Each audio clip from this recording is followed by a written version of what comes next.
What's up guys, Kasey here, and today we're going to be doing my top 10 video games of 2018. So getting right into things, I played a multitude of games. Really, as the latter years have gone by, I've played less and less games, and really my catalog consists of mainly AAA games, so for that reason, a lot of indie games that I know have gotten tons of awards this last year, technically. I just didn't play those games, and for that reason they're not going to make this list, but you know, it is what it is. Of course, this is opinionated, it's not factual, this is just my personal list, and a lot of these games, mainly 10, 9, and 8 were kind of just like, put them on the list, they were good, it's just that the competition, there was nothing there that beat them out, but maybe if I had played some of these other games, they definitely would have, you know, triumphed them, but overall, these are just the games that made the list, so let's get right into it. Alright, so in number 10, we have Forza Horizon 4. Now, Forza was a really great game when it comes to racing fans. The Forza franchise has two main IPs. They have the Forza Horizon franchise, which is more open world, more casual racing, and then you have Forza Motorsport, which is more racetracks, more competitive. And I definitely enjoy the Forza Motorsport franchise more, but Forza Horizon 4 was just great. I mean, it's a beautiful open landscape. You have tons of different terrain that you can traverse, different vehicles, not just race cars, but trucks, SUVs, compact SUVs, you can name it. I mean, the game is expansive and just so many different types of racing that you can do, so many variations of customization, and the community is so alive, and it lasts more than just a year. Really 2 years, because they run in 2-year cycles between releasing Forza Horizon and then Forza Motorsport, and they bounce back and forth. And so the fan base and the community really sticks to these games until the next entry 2 years later, and so that's what adds to the game's livelihood. Of course, it does edge out the number 10 spot because I really just didn't play any other games that pushed it out, but it is there, and it is a great game, and I just gotta put it on the list for that reason. At number 9, we have Shadow of the Tomb Raider. And Shadow of the Tomb Raider is a really great game, but it is a disappointment in being the epilogue to Lara Croft's adventure in this Crystal Dynamics trilogy for the for the Tomb Raider. Now, don't get me wrong, the game is not bad in any right, but it's also not great. And what I mean by that is that the game has a multitude of flaws in a way. The underlying conclusion to the game, wrapping up everything that's going on with whatever organization that was the prominent villain throughout the last two games, Tomb Raider and Rise of the Tomb Raider, they are just given no time at all into having a satisfying conclusion to their story on its own. Lara kind of just picks up and goes. She ends up in Mexico, and then the game takes place completely in Peru, which I love, but for that point alone, it does bog it down a lot, because in the storytelling narrative of things, it just felt like the world of Tomb Raider was the smallest in this game. It didn't get bigger, it didn't get more expansive, and that's not saying that the game has to do that in order to be better than its predecessor, but it just, you have to do it right, and it just adds to the feel that this game had a lot of plot narratives and subplots that just were not expanded upon or wrapped up correctly in order to make it feel like that when you beat the game and the credits roll, that you really got everything you wanted to out of the game and its story. And the game had awful gunplay. I mean, really, you have to upgrade your skills a lot in the latter half of the game, probably like the third act, to where it actually feels like you can shoot the guns satisfyingly, because just shooting the guns on their own, it's so bad. But getting into the pros of this game and why it's number 9 is because I just prefer storytelling games more, and so that's going to put it ahead of Forza. And on top of that, you have beautiful graphics. I love Lara Croft's character. I love expanding upon it. The setting of Peru is just, I love the fact that they picked that destination. So yeah, there's a lot of points, a lot of great things about the game. It does get boggled down by a lot of subplots and storytelling devices that just aren't utilized correctly, but the game itself is good, and I would recommend it if you played the last two games. At number 8, and this is kind of a cop-out because this game's only really going to apply to people that are fans of the franchise, and that is Dragon Ball FighterZ. Now, this game, I am a fan of old Dragon Ball video games, mostly the 3D fighting ones. So the 2D 2.5D dimensional games, the fighting games that mimic Mortal Kombat and Injustice. When Dragon Ball does it, I am a fan, but not that big of a fan. So my example is Xenoverse 2. I love that game for all its faults and for the fact that it's really not a fighting game more than the fact that it's super casual, but I enjoy it more than Fighter-Z because I just get more out of it. All the different characters, the creative characters, the story mode, it's just more fun for me to play. But Fighter-Z does something amazing, and that is create an engine in which the anime style is completely mimicked to a T, and this is the best looking Dragon Ball game that we've ever had. On top of that, it's an original story with Android 21. I mean, I love that. Whenever they do original stories rather than just making it about clones, which this does have, but for the most part, it's original story with original characters. It's great. And I really love that Fighter-Z did that. The online fighting, I mean, it's a real good fighting game. You know, if you want to get good at this game, you practice and you get good and you can kick anybody's ass. Whereas Xenoverse 2, you can get really easy cop-out moves and just fuck everybody up unless they actually know how to play the game's underlying mechanics with blocking and shit. But yeah, Fighter-Z, it edges out Tomb Raider because it's more, for me, it's a lot of fan service and it's a more complete game. There's a lot less cons to it than Tomb Raider did. And yeah, at number 7, we have Ubisoft's Far Cry 5. I've played 3, I've played 4, I've played Primal, and I've played 5. I didn't play 1 and 2, but you know, I played majority of the games in the franchise, I believe, mostly the ones that got popular in 2012 during Far Cry 3's release. And Far Cry 5 for me has been my favorite game in the franchise since 3. I loved Far Cry 3. It's one of my favorite games of all time. Not in the top 5, but definitely is one of my favorites.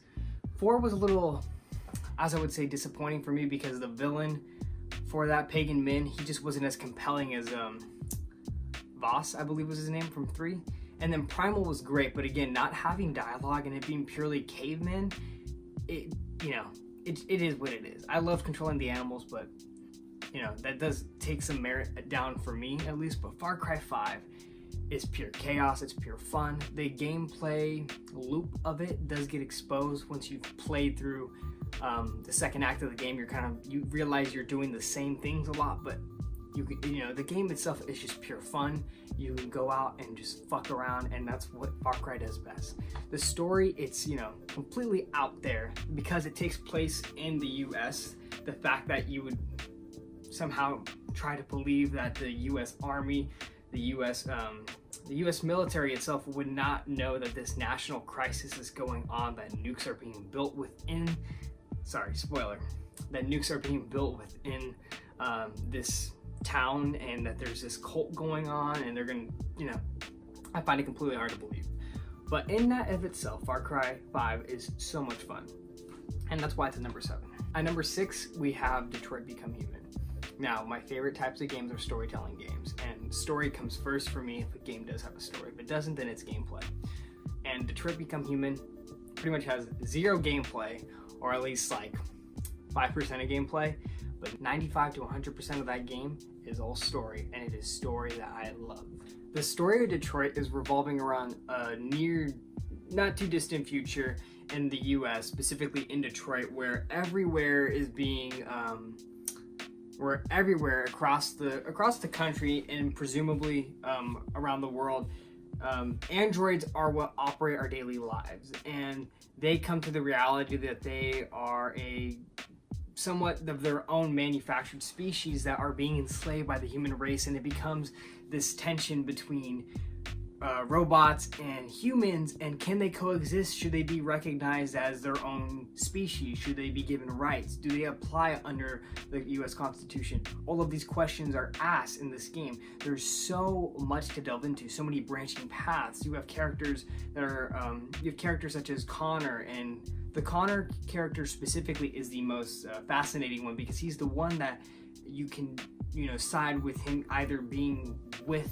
the government or with the rebellion, and you're the one that dictates what paths you take with 3 characters that represent different social spheres that each of these androids exist in. And that is why this game is so intriguing to me and why I love it so much. Yes, the gameplay is non-existent. I mean, games like this where they're basically just a movie that you pick, you know, paths and decisions with, yes, that's true, but it is still a game in its own right because you're the one that is dictating what's happening. A movie is set out and it has premeditated decisions that are going to determine what happens, whereas this game, you pick what happens, and it's your actions that are what reflect the consequences. If you flick your stick in the wrong direction or too slow, this will happen. I mean, I've had characters die on me because I didn't have a quick enough reaction time in this game, and that's why this game is so great to me. At number 5, we have Super Smash Bros. Ultimate, and I think anybody that's played this game, it's definitely going to be in your top 5 games of this year because it is so much fun. I don't think I've gone more than a week without playing this game because it's so easy to just jump back and forth between, because the Switch is so portable and you can just pick up and go, or you can play on the go, you can play in your own house, play with friends, play with family, and just fight. I mean, it is a casual and competitive game at best, and it blends the two worlds and worlds from other Nintendo IPs together so nicely. You have the biggest character roster that we've ever had for a Smash game, and that's why, for me, it is so much fun. There's so much content in it, whether you want to play certain different game modes, create your own game modes, try out different items, there's just so much there in that game. The World of Light story mode I did play through, and while I did enjoy it, I felt that it was anticlimactic in its ending, and it is very, very long for what I would imagine should be a shorter type of game, since it is a fighting game story, but in and of itself, it is a satisfying conclusion, and one that incentivizes you to want to play it because the characters you unlock within that unlock in your main roster. So that is really fun. But yes, storytelling games are my favorite, but gameplay is what drives a game. I mean, you can have no story, but as long as the gameplay is A1, then you have an A1 game in some cases, and this, Smash Bros. Is a perfect example of that. And while I did love Detroit and the story and the different endings and the characters and all those underlying themes within that game, the pure gameplay of Smash Bros. Is just so much fun, and I have so much fun playing that game that it puts it at number 5. At number 4 is Marvel's Spider-Man, and this game was fantastic. There's so much I could say about this game. Growing up, Spider-Man was my favorite superhero character in general. I mean, it's always been between Superman and Spider-Man, and Spider-Man always edges out for me because he has such cool villains, such cool power, such cool suits, and such cool storylines that I really just love delving into his world. And that's why Spider-Man is such a popular character, and why so many people love seeing his solo movies and his own types of games, because Spider-Man is that interesting as a character. And in my opinion, we have not gotten a Spider-Man game that has surpassed the PlayStation 2 Spider-Man 2 movie video game since then until now. Shattered Dimensions, Edge Before Time, I can't quite remember the names of those games. Those ones are cool, but an open world Spider-Man game in smack down in the center of New York, and you have an original narrative with that and your own unique Peter Parker and different subplots that are created. It's a completely unique storyline. When you have a Spider-Man game that does all of that, it's hard to not think of it as the best, and this is what it is. The web slinging mechanics are superb, and they haven't been this good since Spider-Man 2 on the PS2. The storyline, now the story, it's a comic booky story, but still, it is great for Spider-Man fans because you get a different perspective on different villains and different characters. I mean, Mary Jane, I think in my eyes, was never a journalist, and in this game they make her a journalist. And for me, I feel like a lot of superhero storylines like to make the female love interest of journalists because it gives her that segue into being in the front and center of a lot of conflicts. So I feel like it is kind of cliche to make Mary Jane that journalist, but it works here. She's her own character. Playing as her is super boring, but again, it's there. Spider-Man himself, best it's ever been. I am a fan of this Peter Parker. I love that they intertwine Miles Morales' story, and I cannot wait for the sequel to this game. And the reason why it's at number 4, I mean, Detroit has an incredible story, and really, the top 5 games here are what I really focused on. And Detroit has an incredible story, and Smash Bros. Has incredible gameplay. Well, Spider-Man has a really good story, incredible gameplay, and overall having that Spider-Man layer to it just makes it the perfect package. If you are a Spider-Man fan, you're going to adore this game. And if you're not, you're going to like this game still because it's a good game. And that's why it's at number 4 for me. At number 3, we have Assassin's Creed Odyssey. Now, last year, my personal game of the year was Assassin's Creed Origins because I felt that Ubisoft did something that a lot of franchises struggle to do, and when they attempt to do, they fail, and that's to reinvent their franchise. Ubisoft took what Assassin's Creed was, which is an open world sandbox-esque franchise, and they made it into a RPG-like open world game. I mean, it was more of a linear story in the other games with a world that's kind of dead. There's not a lot to do, and there was definitely not a lot of collectibles like there is in Origins and Odyssey. They took that and they reinvented it. And now, yes, while Odyssey strays away the most from the Assassin's Creed lore, I mean, this game is so far away from being an Assassin's Creed game that I struggle to even call it an Assassin's Creed game. Even though that is true in many cases, the game still does have Assassin's Creed elements to it. And keeping with that name, whatever you want to call it, it is an incredible game. You can pick between playing Alexios or Cassandra, and I picked Cassandra because I felt that her voice actress, when listening to audio, was better, more superior, and she just added a different flavor to the game because there's not a lot, there's a good amount, but there's not a lot of female protagonists in the Assassin's Creed franchise. So playing as Cassandra added another perspective to that, since playing as Evie back in 2015 with Syndicate. And throughout my journey of Odyssey, I loved exploring Greece. I'm not a fan of the ship combat and the ship traversal in games. I mean, Black Flag had it, Assassin's Creed Rogue had it, and those are the Assassin's Creed games that really, were centered around the pirate-esque type of atmosphere. And yes, this takes place in BCE, so the time period itself, there's no pirates in the traditional aspect that we think of pirates in like the 16th century, but 17th century. But in this case itself, I love the ship stuff. I mean, it really does work because Greece is a set of islands, and just traversing through them and being able to go into each island and explore it without any loading screens adds to the world's lively feel. There are so many side quests to do, so many side quests that branch out and are interesting in their own, aside from the main story itself, are great. So many collectibles, and what I love that this game does is that when you unlock armor pieces or weapons, whatever it may be, you can change the look of them. So you can keep the stats, keep the highest tier armor you have, but change the look and match your aesthetic to what you want the protagonist to look like. I love that. It adds to this loot feel. There's so much loot, it becomes addictive. Weapons, armor pieces, all of that is great. Customizing your character in this game is great, and I can't wait to see what Ubisoft does in further sequels because they're only getting started here and dipping their toes in the water. My one con with this game is that they rely on a lot of grinding through doing side quests and side activities to gain experience to level up in order to continue the story, because you will be under leveled a lot of the times, and if you want to continue the story you need to level up. And I feel like that's a very artificial way of making the player itself play through these side quests, but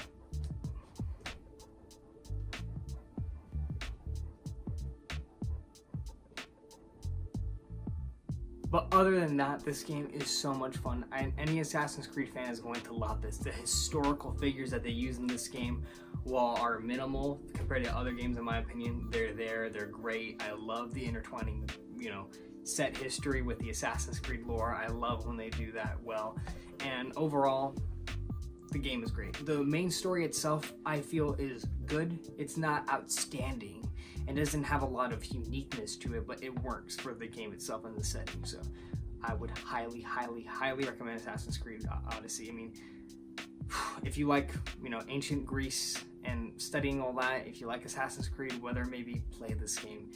It is long-winded. I am in a 50+ hour playthrough at the moment. I still have not beat the game, and yeah, I've been taking my time with this game because it deserves that. So yeah, go out and play this game. Now, at number 2 and number 1, I spent months flip-flopping between these two, mainly 2 months, because I beat these games spread out across each other, and the other game came out not too long ago, so it just took 2 months to really process which one I want to put at 2 and 1.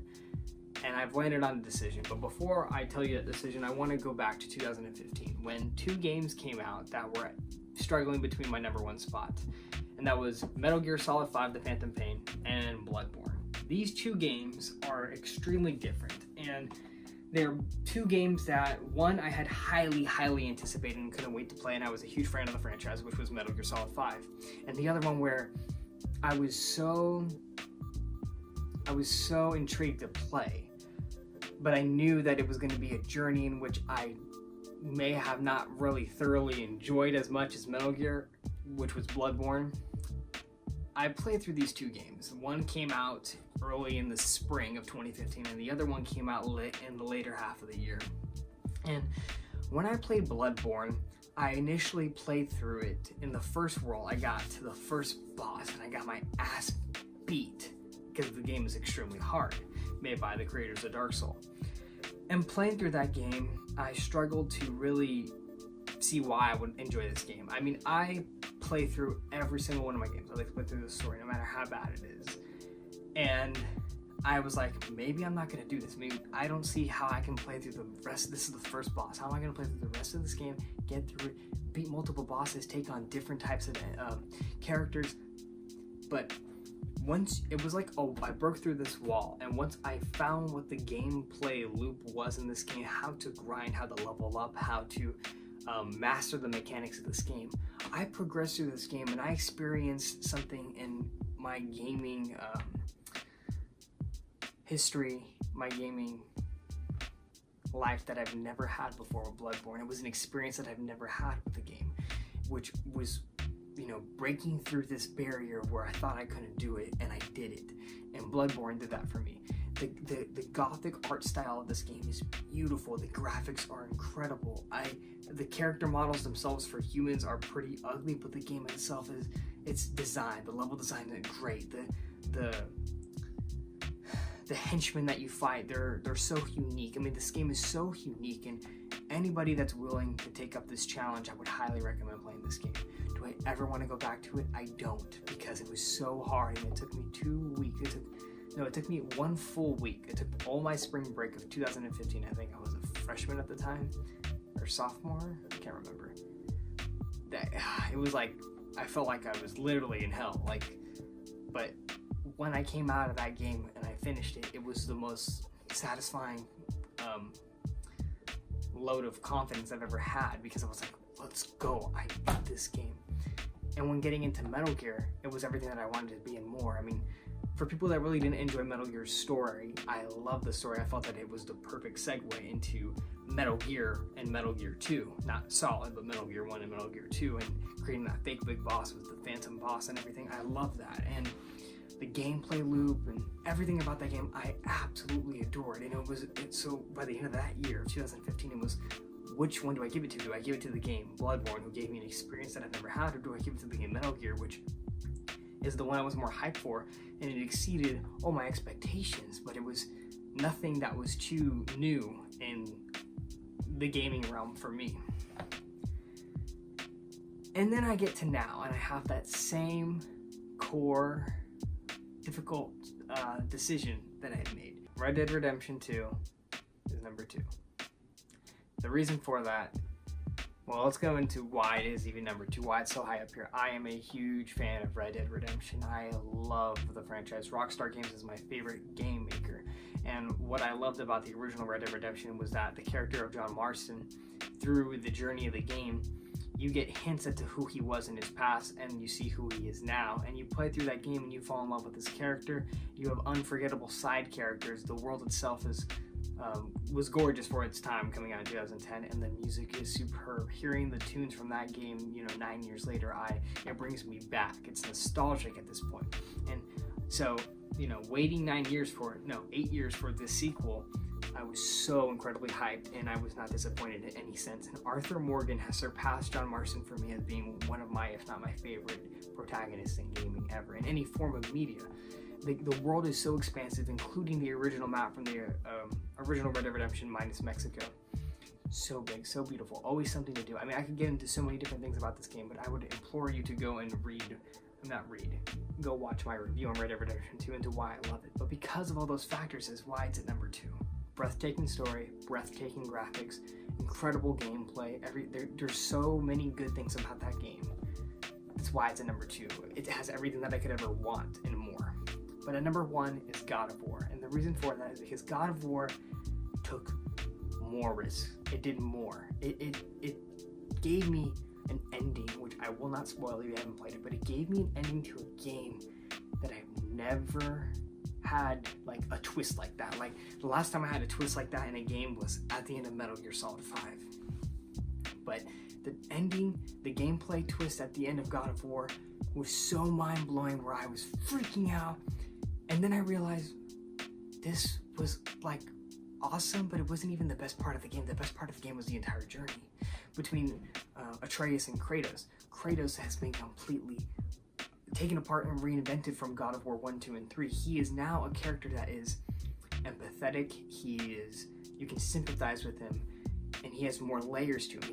He's not just this angry God of War. And Atreus, his son, I get extremely irritated with kids in games that are your companions, and Atreus was not that at all. As you play through the game, Kratos' gameplay, his fighting mechanics evolve as you unlock his skill tree more, and he becomes more complex. The way you throw your axe, the different power-ups you get, it adds, you really become more powerful throughout the game. And the same is said with Atreus. He goes from just shooting a bow and arrow to really helping you in combat. And once you get to the middle second act of the game, you really have these two power players that are bouncing off of each other and kicking ass. And that's what made God of War so amazing, was the relationship that builds between them, as well as the gameplay that coexists between them, and how well that game plays. It is so much fun to play, just to kill enemies in that game, throw your axe, bring it back, have Atreus shoot like a lightning bolt arrow. Man, the gameplay in that game is great. And the story is simplistic in that you're trying to scatter your dead wife's ashes. So you're going to the top of this mountain to do so, and in doing that, you come into other conflicts with the Norse realm, and just switching mythologies with that game. I love Greek mythology, and I love different mythologies, and having Kratos coexist within the Norse mythology now, and dealing with the consequences of that as well. That was so great to see. I love this game. I mean, again, it's a beautiful game too. So presentation-wise, it's great, and having that one camera angle that never cuts is so cinematic that I can think of a lot of transition periods in that game where I'm like, wow, that was really well done, where instead of the camera cutting, it pans around Kratos to show Kratos' face and then shows who he's talking to. I mean, stuff like that. It's like, wow. And the developers of this game risked everything. They risked ruining the character of Kratos by completely changing who he is. They risked, ruining the franchise by changing the mythology. They risked creating a character that everybody would have hated through Atreus if not done correct. There was a lot of risks with this game. They reinvented the franchise, and they did so superbly, and that's why it's number one. Red Dead 2 and God of War can go hand in hand. And while both of them exceeded any expectations I had, God of War is a little higher than Red Dead because it took more risks. It gave me an experience where I did not see coming.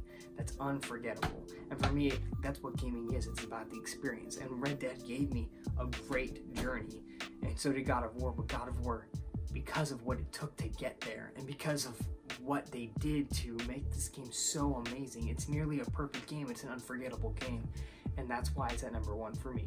And so back in 2015, it took me years since then to really decide what was my game of the year. Was it Bloodborne or was it Metal Gear? And I do give it to Bloodborne, because Bloodborne gave me an experience I never had. And even though I don't wish to revisit that world like I do in Metal Gear, it's the experience that heightens that spot. So yeah. Number 2, Red Dead. So yeah, I want to thank everybody for watching. This was a little long-winded, so if you did stick around, make sure, leave a comment, let me know. Let me know what your personal top 10 list is. I love to read those, so really, let me know what you think of mine. It's opinionated, so we can obviously disagree, but let me know what yours was, and yeah, thanks for watching.